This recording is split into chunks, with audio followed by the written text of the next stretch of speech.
Swayam Prabha. Digital India. Educated India.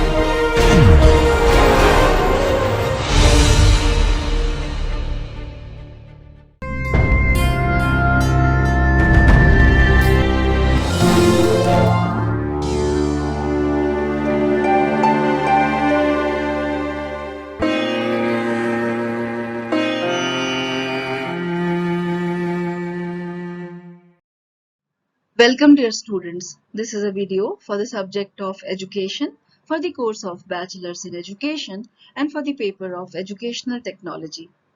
This video lecture is coming from the module Emerging Technologies and Issues in Educational Technology, and in this lecture we will be discussing about the advantages and drawbacks of e-learning. This video lecture is recorded by Dr. Iram Khan. The course coordinator and the presenter of this video is Dr. Iram Khan from Jamia Millia Islamia, New Delhi. The academic expert or the reviewer of this video is Professor Jasim Ahmed from Jamia Millia Islamia, New Delhi. This video is produced under the project DTH Swayam Prabha Channels of Ministry of Education, Government of India. Hello my dear students, I am Dr. Iram Khan, Assistant Professor at Institute of Advanced Studies in Education, Faculty of Education, Jamia Millia Islamia, New Delhi. Today we will be discussing on the emerging technologies and issues in educational technology, and the focus of this lecture will be based on the advantages and drawbacks of e-learning. The objectives of this session are to discuss the various advantages of e-learning and to discuss the various limitations and drawbacks of e-learning.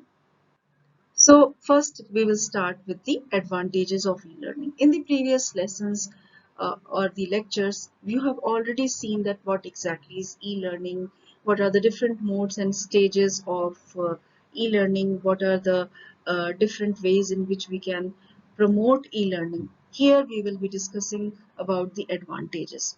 So e-learning as an innovative technique provides unique opportunities to the learners for gaining useful learning experiences both on the individual, the levels of individual and even the group level.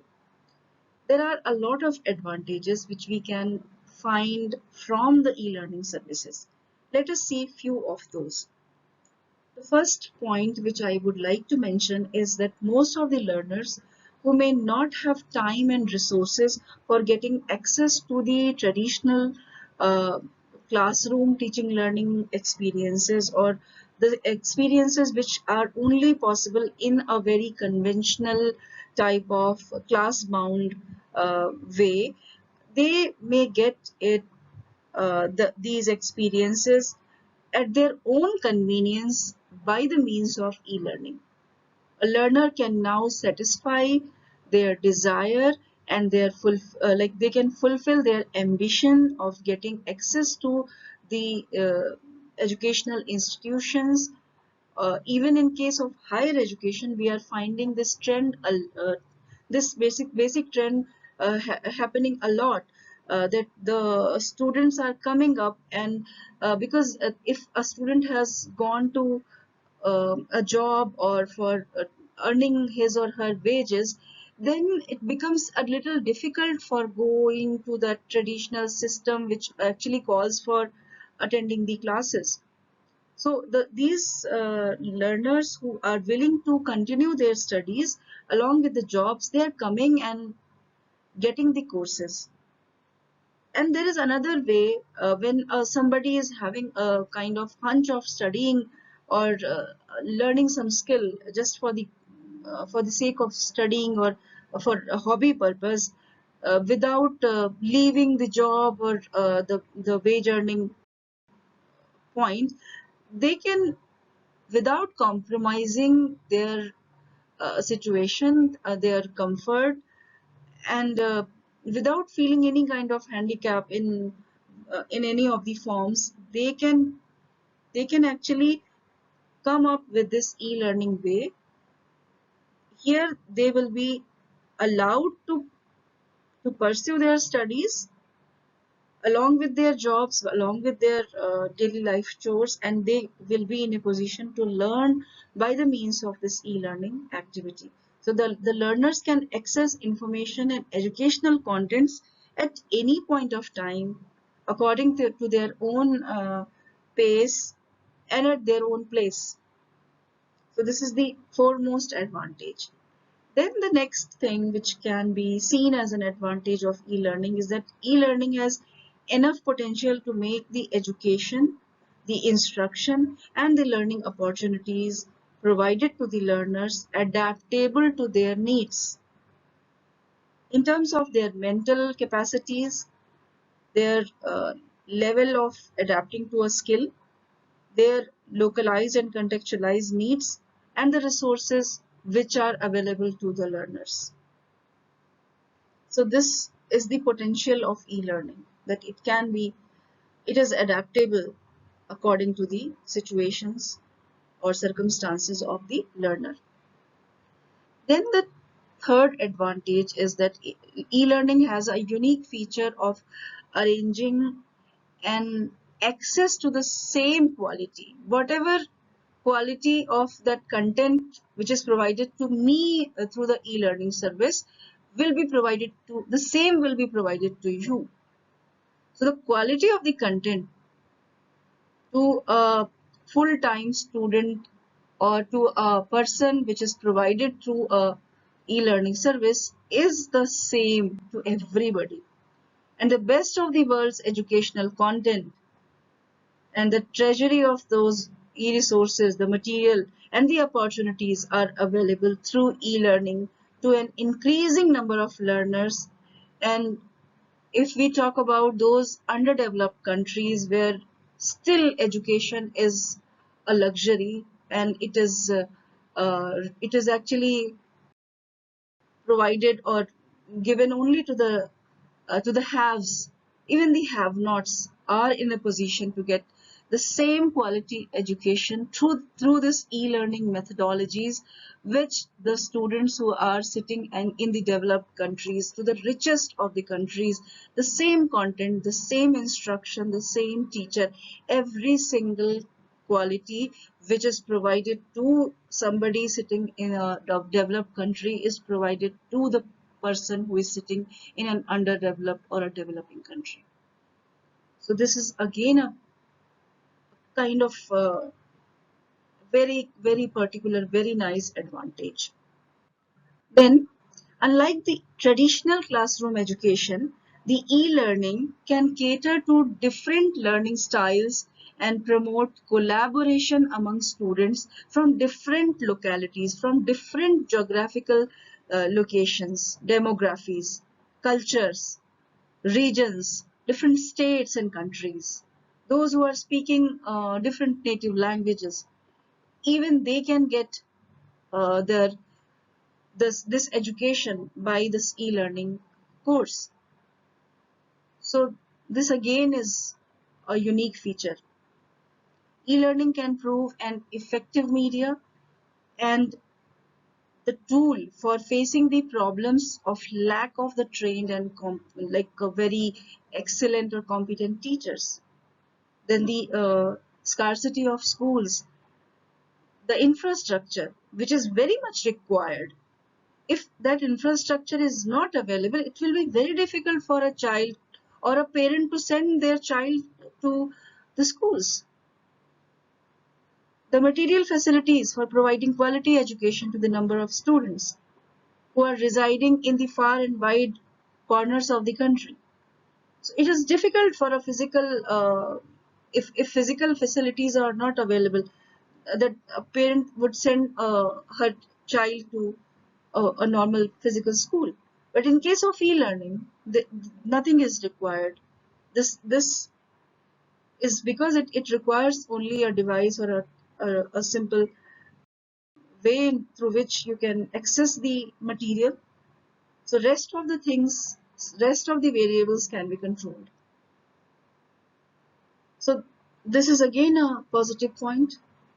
Then the flexibility of e-learning in terms of the delivery, the media, like we can provide the material through any of the forms. We can use a DVD or even the CDs. Nowadays the CDs are not being used. Even we can uh, place the content in a pen drive or a hard drive, hard disk, or directly to the laptops and mobile phones, on tablets. So if we are depending on the device, we are not having internet facility, then even it is possible. And there are types of course where the modules are in the form of smaller learning objects. They can be accessed in real time or in the self-paced way, and they can be provided, like if we are providing all these in through these devices, they can be very much advantageous, because here even there is no any requirement of internet service. And this is something which is being used in our country. In many of the states, the government is providing material. Even the NCERT books and the content is provided to many of these states like Jharkhand and Chhattisgarh, and in many other states. Even the private institutions, what they are doing, they are getting the devices like tablet, and they put in the books which are required for the child for that particular year, and it is given to the child, and throughout the year the material is available to the child through this device, and there is no any requirement of of internet facility. So this again is a very beautiful way of delivery of content, and this is a form of e-learning. Then e-learning may make the students more interested and motivated towards learning. Why? Because they may get a wide variety of learning experiences by having access to multiple type of media. There would be video programs, there would be audio programs, there would be some activity which they can do with the help of the internet.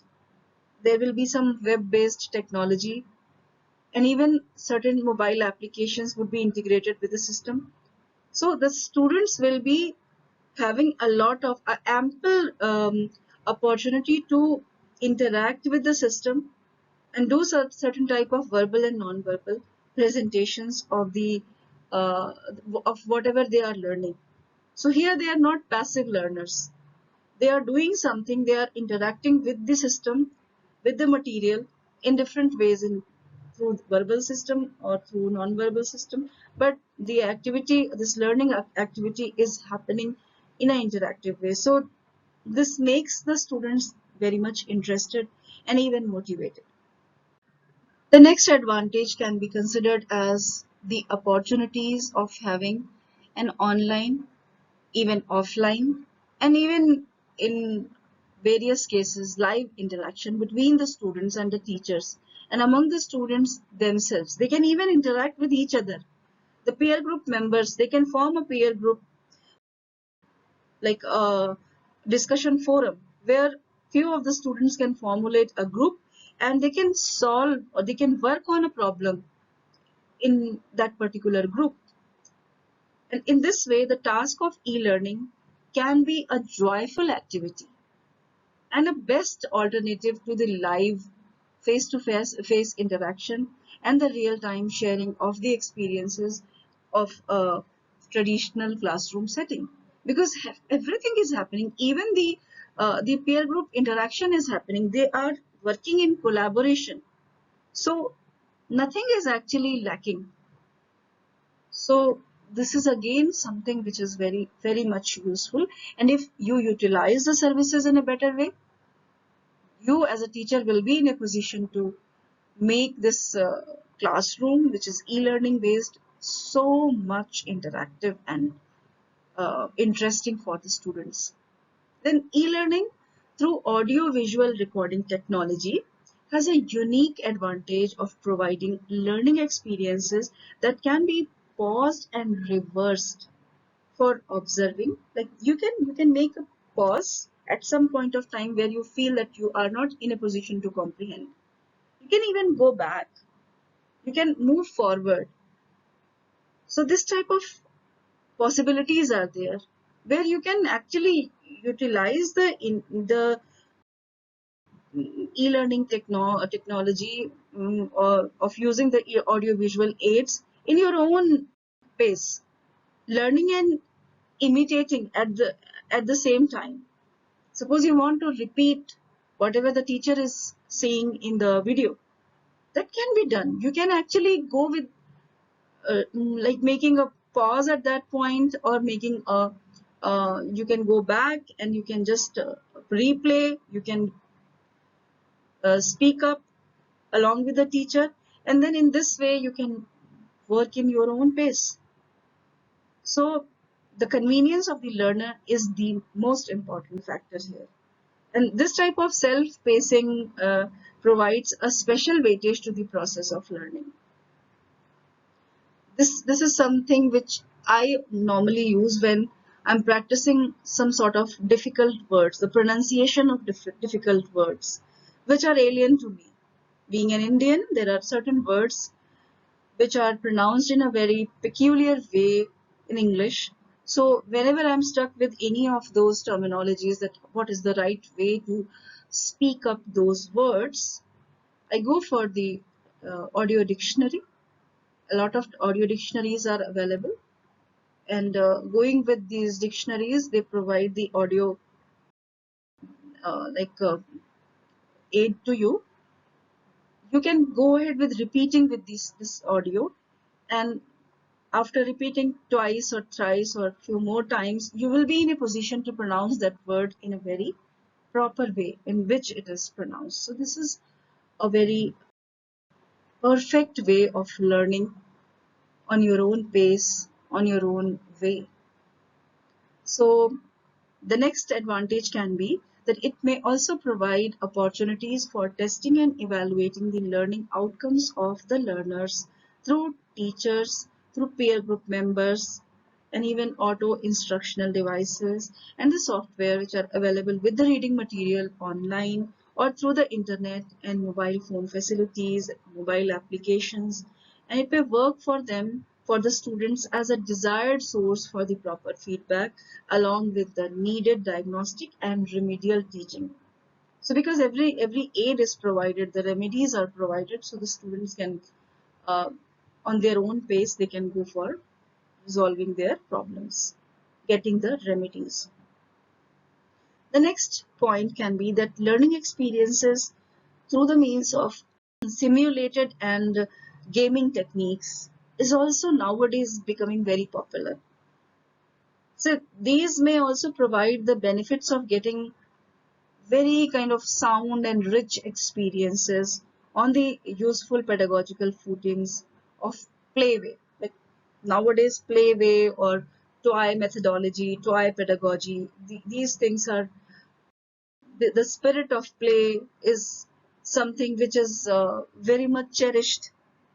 Learning by doing, learning by living, all these things are cherished nowadays. So these type of simulated gaming technology based e-learning systems are the best examples where we can utilize these playway methods, joyful learning methods, or even the learning by doing and learning by living methodology. So after seeing all those advantages, let us see few of those limitations and the drawbacks. So e-learning is said to suffer from some serious limitations and drawbacks. And once we are seeing the advantages, we have to see that what are those limitations and the drawbacks. Then only we will be in a position to actually utilize the services of e-learning in a better way. So what is the first limitation which we can just list here? That e-learning requires a sufficient level of knowledge and skills for the use of multimedia, internet, and web technology on the part of its users. And if the user is lacking the knowledge and skill on the account, here this particular situation can prove to be defeating or futile in taking advantages from the valuable services of e-learning. So suppose you are trying to study online and you are not in a position to operate the device which you are using as a media, you don't have the basic skills of using the device, using the system, it will be very difficult for you to manage the entire process. So some sort of basic skills, basic knowledge are the must in terms of handling the systems, the technology. So if a student is not having those, it will be a very difficult situation for him or her. So this is a basic limitation that we require the basic skill sets. The next limitation can be that as a technique and tool on the part of the students, e-learning requires that they must have a proper, easy and timely access to the needed resources, tools and equipment like the computers, the laptops, the multimedia facilities, the internet and web services, even those tools which are actually related to the mobile phones. And at times it is a little bit expensive for the students.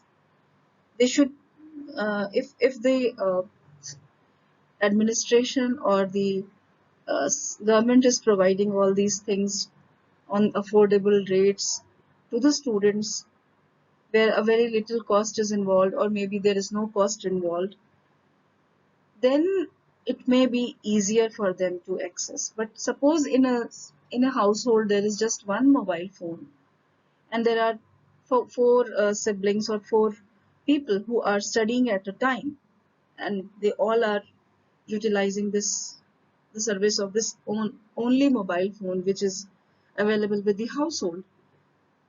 And at the same time, if the classes are going on or the doubt clearing sessions are going on, then how they are going to manage? It is unimaginable. So this is again a limitation, that the equipment which is needed should be with the person who is taking the services of e-learning. Otherwise, it will be very difficult. If the device is not there, then how will the student is going to utilize the services of e-learning? So this is another limitation. The next limitation is that our schools are not at all ready, or even they are not willing, or you can say they are not willing because they are not equipped in a proper way for making the use of e-learning in the interest of the teachers and the students. So everything is actually interdependent. Leaving aside a few self-financing public schools, which are basically meant for only the richer section of society, or to few of the seats are given to the economically backward students. Rest of the schools are still having less provisions, which are making them 100% enabling towards the e-learning scenario. And most of the schools in our country cannot even imagine of venturing in the area of e-learning or even the mobile learning because of the infrastructure related issues. A few of the schools are equipped, they are having some equipment, and in terms of the computer labs, and few of them are having certain devices. Negligible few have any existence of the internet and web facilities. You can find few of the schools which have these facilities even for the use of these facilities by the teachers and the students, but it is very less. Even in today's situation, we can find very less. In the metropolitans, the situation is different, but if you go to the rural areas of our country, the situation is entirely different. We cannot compare the metropolitan cities and the rural India. We have to understand this. So in such situations, how we can expect the students and the teachers of our schools to reap the desired benefits from e-learning. It is a difficult situation for them. So the infrastructure, the bandwidth, the internet connectivity, all these things are still a dream for many of the locations, geographical locations of our country. For a lot of students, still it is a dream. So we have to see this with that lens, that how we can say that it's a universal thing or it can be utilized by everybody, because we are not having a kind of unanimously available situations which are providing situations are less available in our country. So this is another lacuna.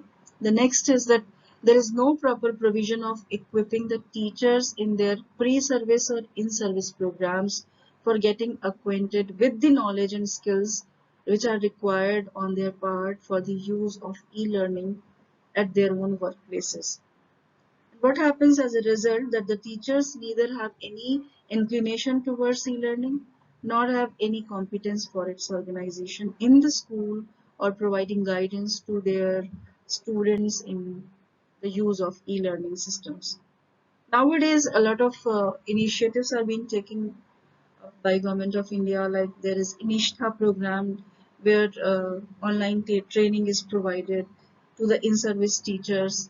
There are many other programs where initiatives have been taken by the Government of India, that the teachers who are in service or maybe the prospective teachers can be equipped with these type of learning situations.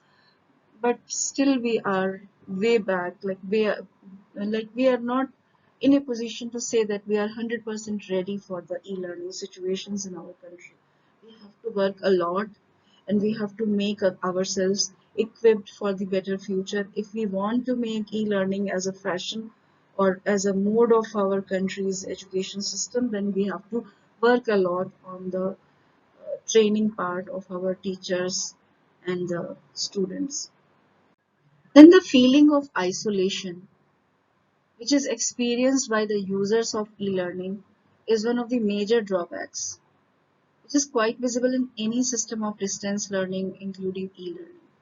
That is the reason why a lot of dropouts can be seen in the systems.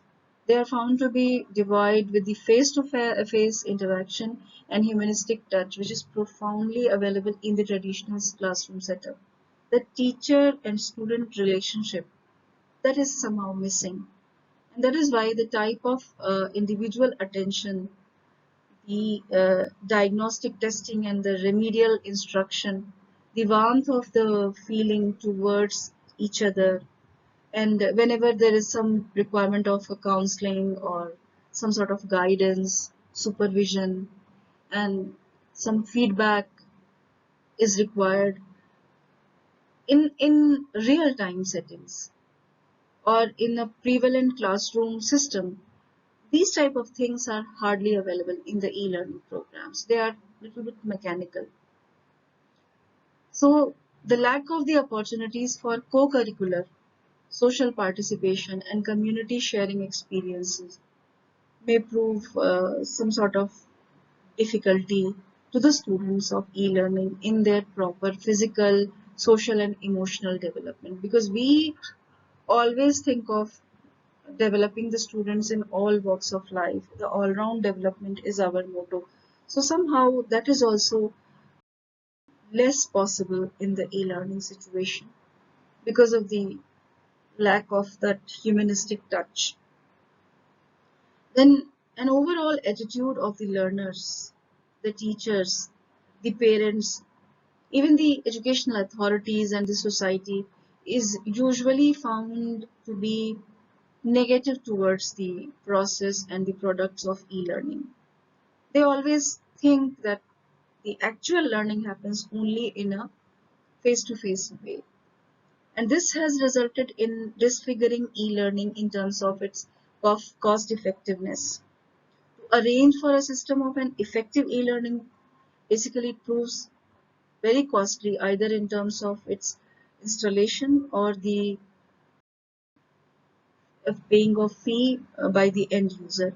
So it can only be successfully balanced through the economies of scale. Like if we can we can bring a lot of students in one system. Large scale of students can be added. Relatively larger number of users can be bring in. Then only we can actually utilize the services in a better way. And that is why, unfortunately, it is not happening in the case of e-learning, especially in the school education sector. Less students come, less people are getting motivated towards the e-learning systems because of all these difficulties which we have just talked about. So in this way, we may witness a number of limitations and drawbacks in the adoption of e-learning as a system of school education and college education and classroom instruction. The installation and use of any new tool or technology is said to face a lot of challenges before getting the proper acceptance from the organizers and the users in a proper way. Here, by organizers, we mean that the person who is organizing the entire e-learning system, the course coordinator, or maybe the organizer of the material. And by the users, we mean the students who are getting the benefits of the system. So, in this way, we must not get disheartened with the present status of e-learning in the educational sector, particularly related to school education. Because in case of higher education, we are in a better position. But in case of school education, still it is a lot of things are to be done. And we have seen that in the pandemic time, most of the schools are using the facilities, but still a lot of things are to be done. With a change scenario reflected in the rapid evolution in technology, competitive global economy, the need for the universalization of school education and knowledge in the society, we we should go for it.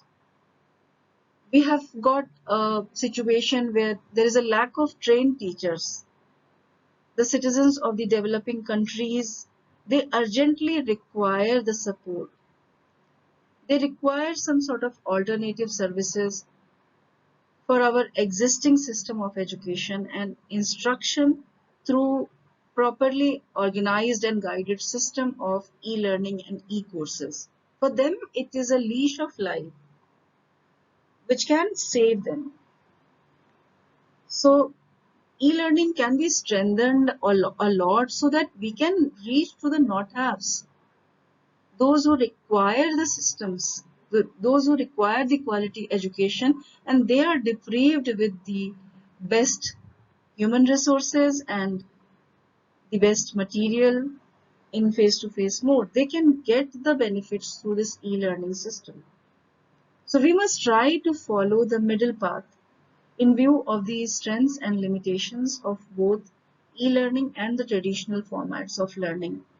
We can mix and match. We can see that where we can utilize the best fruits of e-learning and where we can be with the traditional way. So there should have a proper, like we should be having a proper synthesis of e-learning and online learning, or we can say the face-to-face teacher and student interactions. The books, the learning material, all these things would be made available to the students. If these physical books are difficult to made available, or there are certain problems, limitations, then we can go for the e-books. We should go for even the devices which are having all those e-books already placed there, and the cost effective devices can be given to the students who are in need of those materials free of cost by the authorities, by the government. That will be the best utilization of the e-learning services. So there are a lot of pros and there are a lot of cons. So we have to go with the mid path, and we have to see that what exactly can be utilized in the best possible way in the situations, in the circumstances in which we are placed in. Let us just have a quick recap what we have studied in this particular topic, in this lecture. We saw that e-learning may prove very beneficial for the learners in various ways, like through getting the access to learning by breaking all the barriers of time, pace, and distance, through providing the individualized instructions suiting to the needs, abilities, learning styles, and interests of the learners, then providing an access to the unlimited number of the learners in the same quality of the content with a full-time student. Like if a student is full-time student, the same content is available to him or her, and the person who is a part-time learner, the same content is available to that other person. The same quality is provided. In promoting collaboration among students from different localities, from different locations, cultures, geographies, all around the world. In facing the lack of material resources for providing quality education to all, and advantages in having flexibility in terms of delivery of media, then the advantage in terms of being helpful in making the students more interested and motivated towards learning, and also the provision of opportunities for timely evaluation and feedback for the learning outcomes. So all these are the beneficial factors, the advantages of the e-learning. Then with these advantages, there are few of those limitations which we have to see. So e-learning is said to suffer from some serious limitations and drawbacks, like the difficulty faced by the users in having proper access to the use of multimedia, internet, and web technology, unwillingness or difficulties on the part of teachers and schools or institutions for making its provision to their students, the provision of e-learning for their students, the lack of proper provision to equip the teachers in their pre-service or in-service programs for its use, for the use of e-learning. Feeling of isolation which is experienced by the users of e-learning by not having the face-to-face interaction, the humanistic touch, and an overall negative attitude towards e-learning by adjudging it as a second rate or something which is less than the in comparison to the regular classroom learning. So these are few of those limitations which are there, but still a lot of advantages are also there. So we have to go with a mid path, and we have to see that what exactly we can do with the help of e-learning. The benefits are also there, and we have to see the limitations also, and seeing both, we have to come with the mid path and utilize the benefits and stay away from the bad things or the limitations. So this was all for today. Let us see each other another time, another day, and let us see few of those references also. These are the references and the suggested links which were used for the development of this lecture. You can also go ahead for studying more with the help of these links and the references. Thank you so much for today. Let me see you another time, another day in some other session. Okay, goodbye. Dear students, you were watching a video from the module Emerging Technologies and Issues in Educational Technology. In this lecture, we discussed about the advantages and drawbacks of e-learning.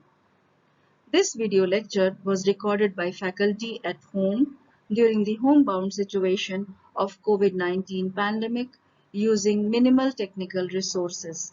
Technical errors, if any, are unintentional and may please be ignored. For any queries with regard to this lecture or broadcast, kindly send your email to techsupport@dth.ac.in. Thank you so much.